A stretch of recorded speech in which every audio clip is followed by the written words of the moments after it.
In the chapter Machine Setup, we discuss the calibrations of the machine. Click the next button to continue. The machine needs a specific setup to operate as designed for. You always have to respect the speed settings and time the specific function if you are adjusting the settings. The speed for each individual boom can be adjusted by changing the amps going to the specific coil controlled by joystick max out calibration. You can find the procedure in the service manual at the section Calibrations Joystick Max Out Setting.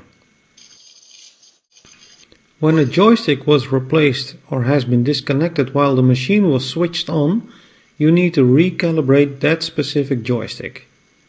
If you click on the play button, you can watch a video where you can see the procedure, and in the service manual you can find the calibration instructions. A non-calibrated joystick will give an alarm and the functions operated by the joystick are disabled.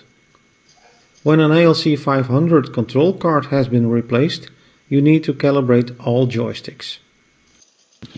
To calibrate the joystick, you have to hold the joystick in all positions at maximum deflection. We're going to start with the Y-axle, hold it 5 seconds,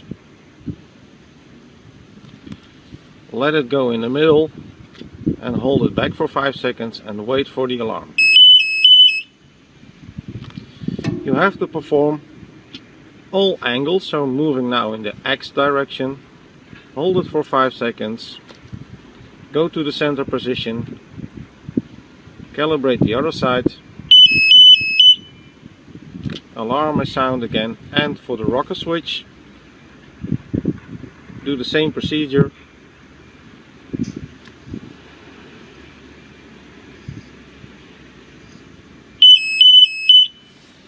An alarm sounds again and now your joystick is calibrated.